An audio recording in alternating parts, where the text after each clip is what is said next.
अस्सलामुअलैकुम dear students. तो जैसा कि आपको पता है कि हमने न्यू 9th क्लास का कोर्स स्टार्ट किया हुआ है और आज हम उसका चैप्टर नंबर 6 स्टार्ट करने जा रहे हैं। तो चैप्टर नंबर 6 का जो नाम है वो है ट्रिग्नोमेट्री। आप लोगों के लिए ट्रिग्नोमेट्री एक बिल्कुल ही न्यू चीज़ है। आप लोग पहली दफ़ा सुन रहे हैं ट्रिग्नोमेट्री का वर्ड, लेकिन आप लोग अगर टिकटॉक इंस्टा यूज़ करते हैं तो आप लोगों ने बहुत जगह ऐसी रील्स ऐसी वीडियोज़ देखी होंगी जिसमें बात की जा रही होती है theta, sine theta, cos theta, ये सारी चीज़ें ट्रिग्नोमेट्री में आती हैं। जैसे हमारे पास मैथ्स की एक ब्रांच अलजबरा है, वैसे ही हमारे पास मैथ्स की एक ब्रांच ट्रिग्नोमेट्री भी है।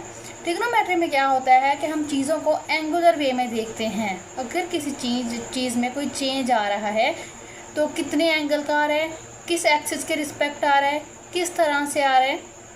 मोस्टली हम इसमें एंगल्स को डील करते हैं, या उर्दू में हम उसे जाविया बोल सकते हैं। तो एक्सरसाइज स्टार्ट करने से पहले हम जो है थोड़ा सा इसका कॉन्सेप्ट ले लेते हैं कि इस चैप्टर में हम लोग पढ़ने क्या वाले हैं। ठीक है, तो सबसे पहले आपको ये पता होना चाहिए, जैसे आपने XY प्लेन पढ़ा होगा अलजबरा में, पिछले चैप्टर में हमने पढ़ा कि इसको हम XY प्लेन बोलते हैं। इसके अंदर हम कुछ ड्रा करते हैं और इसको हम लोग इस तरह एक्सपेंड किया हुआ होता है। ये पॉजिटिव एक्स एक्सिस है, ये नेगेटिव एक्स एक्सिस है, ये वाई एक्सिस होती है पॉजिटिव और ये नेगेटिव वाई एक्सिस होती है। अब जगह कम थी इसलिए इस तरह का कुछ बना है, लेकिन थोड़ा सा बड़ा होता है और इक्वल्स होती हैं चारों साइड्स। अब इसी तरह ट्रिग्नोमेट्री में भी हमारे पास इसी तरह का एक कोऑर्डिनेट सिस्टम होता है। कैसे होगा कोऑर्डिनेट सिस्टम? हम लोग लाइन ड्रा करते हैं, दो लाइन्स हैं, एक है हॉरिजॉन्टल लाइन और एक होगी वर्टिकल लाइन, जैसे हमने पहले किया था। लेकिन वहाँ पे क्या था, क्योंकि हम अलजबरा डील कर रहे थे तो हम एक्स और वाई यूज़ करते हैं। अब तो हम अलजबरा डील नहीं कर रहे, अब तो हम ट्रिग्नोमेट्री में हैं। तो अब हम ट्रिग्नोमेट्री में आ गए तो हम एंगल्स वगैरह को यूज़ करने वाले हैं। सबसे पहले अगर हम देखें, हम ये कहेंगे कि इस लाइन पे एंगल जो है यहाँ से लेके यहाँ तक, ये जो एंगल है इस डायरेक्शन में, ये एंगल है 0। ठीक है, उसके बाद ये इस लाइन से इस लाइन के दरमियान में ये वाला जो एंगल है, ये इसको हम लोग कुछ इस तरह भी ड्रा करते हैं। ये एंगल है बेटा 90 डिग्री। ठीक है, अब यहाँ से यहाँ अगर मैं देखूँगी वो 90 ही है, लेकिन हम लोग रेफरेंस लेके चल रहे होते हैं इस लाइन का। तो इस लाइन के रिस्पेक्ट हमारे पास ये जो लाइन का एंगल होगा ये होगा 180 डिग्री। ठीक है, वैसे तो इस 90 वाली लाइन और इसके दरमियान एंगल 90 ही है, लेकिन हम इसके रिस्पेक्ट चल रहे हैं इसलिए ये 180, 90 ये और 90 ही ये, तो ये 180 हो गया। आगे चलते हैं, ये 180 है और इस लाइन तक आने के लिए मतलब ये वाला जो डिस्टेंस है, ये वाला जो एंगल है, ये फिर से 90 है। लेकिन आपको मैंने बताया कि हम क्या रेफरेंस लेके चल रहे हैं, हम इस लाइन को रेफरेंस मांग के चल रहे हैं और इस लाइन पे एंगल क्या है 0। तो इसके रिस्पेक्ट अगर देखें 90 ये और 90 ये कुछ हो जाएगा 270 डिग्री। सिमिलरली ये भी इसी तरह है, इस लाइन और इस लाइन के दरमियान में जो एंगल है वो 90 डिग्री ही है। हम इसको मान के चल रहे हैं रेफरेंस, तो हम पूरा घूम के आते हैं यहाँ से यहाँ तक, और ये जो एंगल होगा इसी के नीचे वो होगा 360 डिग्री। अब 0 और 360 डिग्री एक साथ नहीं है, 0 इस लाइन के ऊपर है और 360 नीचे, मतलब ये जो लाइन का एंगल है ये 0 है। लेकिन जब हम इस लाइन से पूरा घूम के यहाँ से यहाँ तक आएंगे फिर वो होगा 360। यहाँ पे एक इम्पॉर्टेंट बात जो आपने नोट नहीं की वो ये कि मैं यहाँ से यहाँ पूरा घूम के आई हूँ और मेरे पास एक सर्कल ड्रा हो गया है। ये क्या है? सर्कल, जिसको दायरा बोलते हैं। अलजबरा में इसे सॉल्व करने का तरीका थोड़ा चेंज है और ट्रिग्नोमेट्री में चेंज। इसका अगर आपको कोई एंगल पूछे कि एंगल ऑफ सर्कल का एंगल क्या होता है, तो वो होता है 360 डिग्री। ठीक है, और यहाँ से यहाँ तक अगर मैं लूँ सिर्फ ये एक सेमी सर्कल है, हाफ सर्कल है ना, इसको कुछ इस तरह से ड्रा करते हैं तो इसका जो एंगल होता है वो होता है 180 डिग्री। ये सिंपल हमने डिग्री में पढ़ लिया। अब ट्रिग्नोमेट्री में दो चीज़ें यूज़ होती हैं, एक तो डिग्री और एक रेडियन। जिस तरह डिग्री एक मेजरिंग यूनिट है, इसी तरह रेडियन भी एक मेजरिंग यूनिट ही है। सबसे बड़ा जो फ़र्क है डिग्री में और रेडियन में, और एक बहुत ही इंपॉर्टेंट क्लू जो आपको बहुत हेल्प करने वाला है, वो ये कि हम लोग 180 डिग्री जो होता है उसको रेडियन की लैंग्वेज में बोलते हैं पाई। पाई जिसको आप लोग बोलते हो ना 3.14, वो पाई की जो वैल्यू है अगर हम देखा जाए 180 degree is equals to pi radian होता है। ठीक है, अब देखते हैं जी, हमने अब देखना है कि अगर 0 है तो 0 को कोई फ़र्क नहीं पड़ता, 0 0 ही रहेगा। लेकिन 90 को देखो, 90 का 180 के साथ रिलेशन है। क्या रिलेशन है? 180 का ये हाफ है, हाफ ही है ना, तो 90 रेडियन में अगर हम लिखेंगे तो वो हो जाएगा π/2 रेडियन, ऐसे ही होगा ना।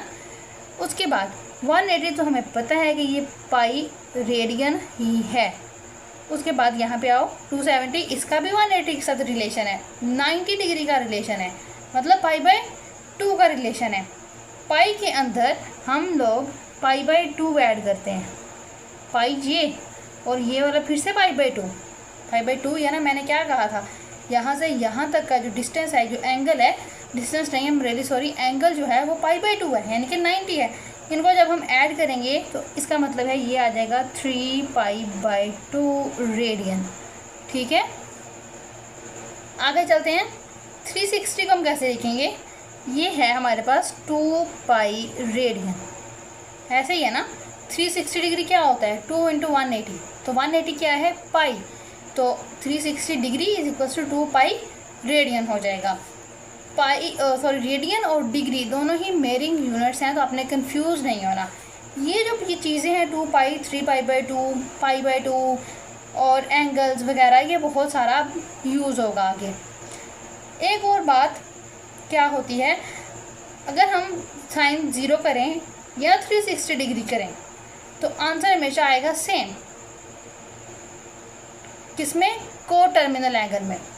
अब को टर्मिनल एंगल क्या होता है ये देखें, हमने ना क्वेश्चन नंबर 1 में हमने क्या करना है, find in which quadrant the following angle लाए। हमें कुछ एंगल्स दिए गए हैं, हमने देखना है कि किस क्वाड्रेंट में लाए करते हैं। ये क्वाड 1 है, ये क्वाड 2 है, ये क्वाड 3 है और ये क्वाड 4 होता है। तो हमने ये देखना है कि जो गिवन एंगल्स हैं ये किस क्वाड में लाई करते हैं, पहली बात। और दूसरी बात होती है कि हमने इसके को टर्मिनल एंगल लिखने हैं। को टर्मिनल एंगल से मुराद ये है कि जो भी एंगल हो उसके अंदर इस 2π को या 360 डिग्री को ऐड कर लो या सब्ट्रैक्ट कर लो, तो जो भी न्यू एंगल आएगा वो को टर्मिनल एंगल ही होगा। ठीक है, तो हम सॉल्व करते हैं, फिर आपको ज़्यादा अच्छे से समझ आएगी। सबसे पहले हम डील कर रहे हैं 65 डिग्री। तो अभी रेडियन की बात नहीं हो रही, जब रेडियन की बात स्टार्ट होगी तो आपको बता देंगे। फिलहाल आप डिग्री में ही रहो, आपकी डिग्री पे ग्रिप अच्छी होगी तो रेडियन पे ऑटोमेटिक ही अच्छी हो जाएगी। 65 डिग्री कहाँ पे लाई करेगा एंगल? देखो भाई, ये है 0 से 90, तो क्या 0 से 90 के दरमियान कहीं पे 65 आता है? बिल्कुल आता है। तो हम लोग ड्रा नहीं करना, मैं सिर्फ आपको समझाने के लिए यहाँ पे ड्रा करके दिखा रही हूँ। ये इसी तरह क्वाड्रेंट बना हुआ है, तो मेरे यहाँ पे 0 और यहाँ पे अगर 90 डिग्री है ना, तो मेरे हिसाब से कुछ यहाँ पे करके एंगल होगा which is 45 degree, sorry 65 degree. अब देखो 65 डिग्री एंगल ड्रा करना था। अब आप कुछ बच्चे ये सोच रहे होंगे कि ये वाला 65 क्यों है, इधर से 65 क्यों नहीं लिया? क्योंकि मैंने आपको बताया कि हमने रेफरेंस लाइन किसको माना है, इसको। हमें जब भी एंगल मेजर करना है हमने यहीं से मेजर करना होता है, इसी को रेफरेंस मान के। तो यहाँ पे 65 डिग्री लाई करेगा। इसका मतलब क्या हुआ कि इस क्वाड्रेंट में लाई कर रहा है, ये फर्स्ट क्वाड्रेंट में, इसको हम सिर्फ क्वाड भी लिखने तो कोई फ़र्क नहीं पड़ता। सेकेंडली हमने देखना है कि को टर्मिनल एंगल क्या होता है। को टर्मिनल एंगल का मतलब ये है कि अगर आप 65 डिग्री के अंदर 360 को ऐड कर दो, जो आंसर आएगा वो भी को टर्मिनल एंगल ही है, और 65 डिग्री के अंदर -360 को ऐड करो, तब भी जो एंगल आएगा वो को टर्मिनल एंगल ही होगा। तो देखो, अगर हम 65 के अंदर 360 ऐड करेंगे तो 425 डिग्री आएगा, ये भी एक को टर्मिनल एंगल है। और अगर आप सब्ट्रैक्ट करोगे फिर जो एंगल मिलेगा वो भी को टर्मिनल एंगल है। तो हमें उन्होंने एक ही पूछा है, तो पेपर में जो आपको आसान लगे आप वो कर सकते हैं। अगले पार्ट की तरफ चलते हैं, जिसमें उन्होंने हमसे पूछा है 135 डिग्री।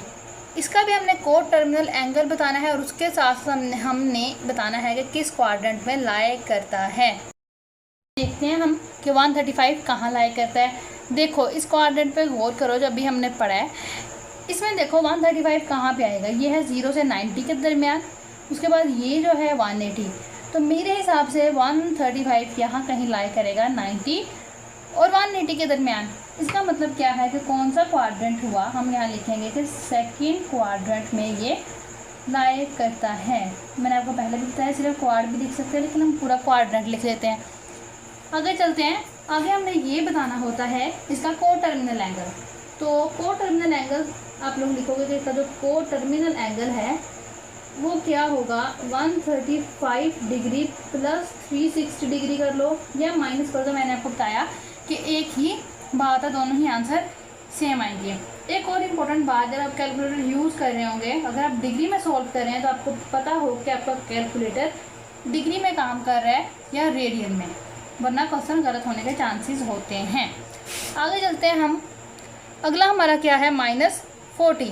देखते हैं जी -40 में हमें क्या करना पड़ेगा। पहले दोनों एंगल जो थे वो क्या आ रहे थे, पॉजिटिव आ रहे थे।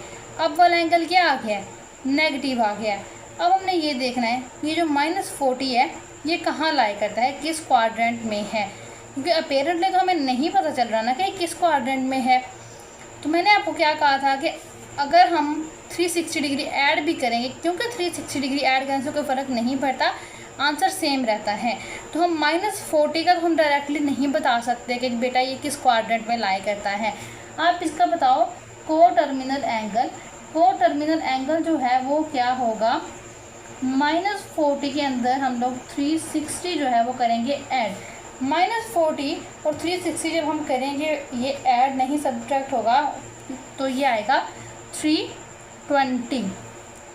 क्या आ जाएगा, 320 डिग्री। तो 320 डिग्री कहाँ पे है, इस वाले फोर्थ क्वाड्रेंट में। तो हम कह सकते हैं कि ये फोर्थ क्वाड्रेंट में लाई करता है। ठीक है, आगे चलते हैं। अगला हमारे पास क्या है, 210। 210 है, सबसे पहले हमने बताना है कि इसका क्वाड्रेंट क्या है। आप यहाँ से देखो ये 90, 180, 270, तो हमारे पास 210 कहाँ पे लाई करेगा। 210 0 से बड़ा है, हाँ बड़ा है। 90 से बड़ा है, बिल्कुल बड़ा है। 180 से भी बड़ा है, बिल्कुल। 270 नहीं, 270 से छोटा है। इसका मतलब है कि यहाँ पे कहीं पे लाई करेगा। तो हम लोग लिख सकते हैं it lies in third quadrant. मैं पूरा एक चीज़ें नहीं लिखती ताकि आपका कोई टाइम वेस्ट ना हो, हम नेक्स्ट आगे पढ़ सकें, लेकिन आप तो पूरा ही लिखोगे ना। और इसका को टर्मिनल एंगल क्या निकलेगा, हम इसके अंदर प्लस भी कर सकते हैं और सब्ट्रैक्ट भी। 210 डिग्री के अंदर प्लस करेंगे मैं 360 डिग्री। जो भी नेक्स्ट आंसर मेरे पास आने वाला है 075, ये एंगल जो है ये मेरे पास कहाँ पे लाई करेगा, सॉरी को टर्मिनल एंगल है। अगर हम इसको लाई भी करना होगा तो हम इसमें से -360 को सब्ट्रैक्ट कर देंगे, तो हमारे पास जो एंगल है वो 210 जाहिर है बच जाएगा। 360 डिग्री को अगर हम लोग ऐड भी कर लें तो कोई फ़र्क नहीं पड़ता होता किसी भी एंगल में, आंसर हमेशा उसका सेम ही रहता है। तो आगे चलते हैं नेक्स्ट क्वेश्चन की तरफ, उसमें देखते हैं क्या है। अगला देखें -150 डिग्री है, तो इसी तरह हमने अभी -40 डिग्री किया है, तो ये आप लोग खुद कर सकते हैं। अगर आप लोगों से नहीं होगा तो आप लोग कमेंट सेक्शन में बता देना, मैं आप लोगों की हेल्प कर दूँगी। ठीक है, तो अगले क्वेश्चन की तरफ मूव होते हैं, क्वेश्चन नंबर 2 की तरफ। तो ये है क्वेश्चन नंबर 2, इसको स्टडी करते हैं। Convert the following into degree, minutes and second. ये भी आप लोगों के लिए बिल्कुल न्यू चीज़ है। हमें एक नंबर गिवन है जो कि डिग्री में है, उसके ऊपर छोटी सी डिग्री लगी हुई है और है भी डेसिमल, मतलब उसके अंदर पॉइंट यूज़ हो रहा है। उन्होंने हमें ये कहा है कि इसको डिग्री में, मिनट में और सेकंड में कन्वर्ट करो। अब देखो देखने में तो ये सारा डिग्री में ही लग रहा है। यहाँ पे हमारा मेन पर्पज़ ये है कि हमने ये जो पॉइंट होता है, ये जो डेसिमल होता है ना, इसको ख़त्म करना होता है। अब अगर मैं इसको थोड़ा सा एलेबोरेट करूँ तो मैं इसको लिख सकती हूँ 123 प्लस 0.46 ये डिग्री, इस तरह। इसके ऊपर भी डिग्री का साइन आएगा, इसके ऊपर भी आएगा, दोनों ऐड हो गए वापस वही बन जाएंगे। अब हम देखते हैं कि डिग्री और मिनट और सेकंड्स का क्या सीन है। सबसे पहले ये जो पूरे का पूरा नंबर होता है ना, जिसके अंदर कोई भी पॉइंट या डेसिमल नहीं आ रहा होता, वो डिग्री होती है। इसको हम लिखेंगे 123 डिग्री।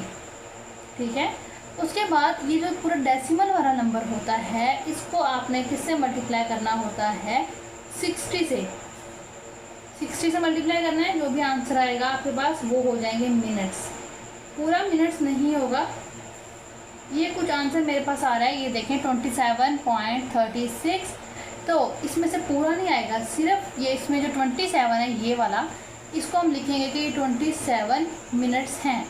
उसके बाद ये डेसिमल नंबर बच गया है 0.36, 0.36 ही बचा है ना, उसको हम लोग सेकंड बनाने के लिए यूज़ करेंगे। 0.36 को अगेन 60 से मल्टीप्लाई करोगे आप, 0.36 को करेंगे मल्टीप्लाई, तो ये कुछ हमारे पास आ जाएगा 21 करके। तो आप लोग लिखोगे 21 सेकेंड। मिनट के लिए क्या करना होता है, आपने एक डैश लगानी होती है और सेकंड के लिए डबल डैश लगानी होती है। उसके बाद सबको इकट्ठा लिखना होता है। तो हम लोग लिखेंगे कि हमारा जो आंसर आया है, इनको कंबाइन करने के बाद वो है 123 डिग्री 27 मिनट्स एंड 21 सेकेंड्स। ठीक है, ये देखो अब नेक्स्ट क्वेश्चन में मैं क्या कहा गया था, 58.7981 डिग्री। इसको वैसे ही मैं इस तरह एलैबोरेट करके लिख सकती हूँ। अब देखती हूँ कि डिग्री क्या है। डिग्री का मैंने आपको बताया है, जो एक एग्जैक्ट हमारे पास डिजिट आता है जिसके साथ कोई भी पॉइंट नहीं होता, वो डिग्री होती है। इसका मतलब क्या है कि जो 58 है ये हमारे पास डिग्री है। उसके बाद हमने क्या निकालना है, मिनट्स। मिनट्स निकालने के लिए 0.7981 को आपको 60 के साथ करना पड़ेगा मल्टीप्लाई, तो आंसर आता है 47 मिनट्स और इसके ऊपर एक छोटा सा स्लैश लगा दोगे। उसके बाद आपका आंसर क्या आएगा, उसके बाद हमारे पास क्या आया था, 0.888 जो था वो हमारे पास बच जाता है, क्योंकि ये 47.88 आएगा ना, तो 0.88 बचेगा। 0.88 को आप मल्टीप्लाई करोगे बेटा 60 से, तो आंसर आ जाएगा 52 सेकेंड। तो टोटल हमारे पास आंसर क्या आ जाएगा, सबसे पहले डिग्री वाला डिजिट बिल्कुल यही, कोई भी दरमियान में पॉइंट शायद नहीं आएगा, 47 मिनट्स और 52 सेकेंड्स। ठीक है, देखो यहाँ पे कोई भी डेसिमल यूज़ नहीं हो रहा, डेसिमल बिल्कुल यूज़ नहीं होता इसमें। ये हमने पढ़ा कि हम लोगों को अगर डिग्री में गिवन है तो हम डिग्री मिनट और सेकंड्स में कैसे जाते हैं, या इन शॉर्ट कि डेसिमल अगर है तो डेसिमल को कैसे उसमें से हम वैनिश कर सकते हैं। अगला जो क्वेश्चन नंबर 3 है वो इसका ऑपोजिट करना है हमने। उसमें हमने क्या करना है, ये हमें डिग्री मिनट और सेकंड्स में गिवन है, हमें क्या करना है, इनको वापस सारे को इकट्ठा डिग्री में लेके जाना है, या हम ये कह सकते हैं कि हमें इन्हें डेसिमल पॉइंट की सूरत में वापस लेके आना है। क्या होगा, वही बात कि ये जो पूरा नंबर है डिग्री वाला, ये तो वैसे रहेगा, क्योंकि आपने देखा जो हमारे पास शुरू वाला नंबर होता है उसको हम चेंज ही नहीं करते ना, तो 65 डिग्री तो 65 डिग्री रहेगी, इसमें तो कोई फ़र्क नहीं पड़ेगा। देखो हम लोग डिग्री से मिनट में जाने के लिए करते हैं मल्टीप्लाई, ऐसे ही है ना। मिनट से डिग्री में आने के लिए हम लोग करेंगे डिवाइड। क्या करेंगे, 32 को डिवाइड करेंगे 60 के साथ, तो कोई ना कोई डेसिमल ही मिलेगा, जाहिर है। 32 को 60 से डिवाइड करते हैं, तो ये देखो बेटा आंसर कुछ इस फॉर्म में मिल रहा है 0.53333। तो इस सब को जो कि अपने कितना लेना है, हम लोग ले लेते हैं 0.53, बहुत है। आगे चलते हैं, सेकंड को डिग्री में कैसे करना है हमने, ये 15 सेकंड है, 15 सेकंड को भी आपने किस पे डिवाइड कर देना है, 60 पे अगेन वैसे ही। 15 को जब आप डिवाइड करोगे 60 पे, तो आपको फिर से कोई ना कोई डेसिमल नंबर मिलेगा विच इज़ 0.25 है। अब इन तीनों को आप with the help of calculator करोगे ऐड, क्या आएगा, 65 ऐड 0.53 प्लस 0.25, तो ओवरऑल आंसर जो हमारे पास आया है वो ये है 65.78। तो ओवरऑल आंसर हमारे पास क्या आया है, 65.78 डिग्री। होल आंसर हमारा डिग्री में ही आया है। समझ आ गई है ना। जब हम लोगों ने डिग्री से मिनट सेकंड में जाना होता है तो हम लोग मल्टीप्लाई करते हैं, लेकिन मिनट सेकंड से वापस डिग्री में आने के लिए हम लोग डिवाइड करते हैं। आगे चलते हैं, इसमें देखो बेटा डिग्री जो हमारे पास एग्जैक्ट मैंने आपको बताया है, जो स्टार्ट वाला नंबर होगा, ये वाला फर्स्ट वाला जिसके ऊपर डिग्री का साइन है, ये तो हमारे पास एग्जैक्टली डिग्री ही होती है। अब हमने क्या करना है, मिनट से जाना है डिग्री में। मिनट से डिग्री में जाने के लिए मैंने आपको बताया कि आपने जो मिनट्स दिए हुए होते हैं इनको 60 पे करना होता है डिवाइड। जो भी आंसर डेसिमल में आएगा आपने उसको ले लेना है as a minute, as a degree minute, मतलब 0.75 डिग्री आया है। उसके बाद सेकंड को अगर हम लोग डिग्री में लेके जाना चाहें, सेकंड क्या है 36, किस पे डिवाइड करेंगे 60 पे। अब हम 60 पे क्यों डिवाइड कर रहे हैं इसका तो आपको आइडिया होगा ना, ये है 0.6। ओवरऑल आंसर क्या आएगा, 78 को ऐड करेंगे 0.75 है, उसको ऐड करेंगे 0.6 में। ओवरऑल आंसर हमारे पास जो आने वाला है वो है 7935 डिग्री। तो ये है ओवरऑल आंसर। तो क्या किया हमने क्वेश्चन नंबर 2 और 3 में, हमने डिग्री से मिनट सेकंड में जाना सीखा है बाय मल्टीप्लाइंग, और मिनट सेकंड से वापस डिग्री में आना सीखा है बाय डिवीजन। तो यहाँ तक आई होप आपको क्लियर हो गया होगा, कुछ हाव नाव हो गई होगी मिनट, डिग्री, सेकंड, इन 3 चीज़ों से, और थोड़ा बहुत एंगल से कि एंगल किस तरह से ड्रा होती हैं, कैसे कैसे लाई कर रहे होते हैं, और एक बहुत इंपॉर्टेंट चीज़ विच इज़ को टर्मिनल एंगल। तो इन सब चीज़ों से आपकी वाकफियत हो गई होगी। जैसे जैसे हम आगे मूव होंगे तो आगे चीज़ें इनसे थोड़ी सी टफ आएंगी, क्योंकि अगली चीज़ पिछले चीज़ की एक्सटेंशन ही होती है। तो अब हम कंटिन्यू करेंगे अपने नेक्स्ट वीडियो में। मिलते हैं नेक्स्ट वीडियो में, तब तक के लिए अल्लाह हाफिज़।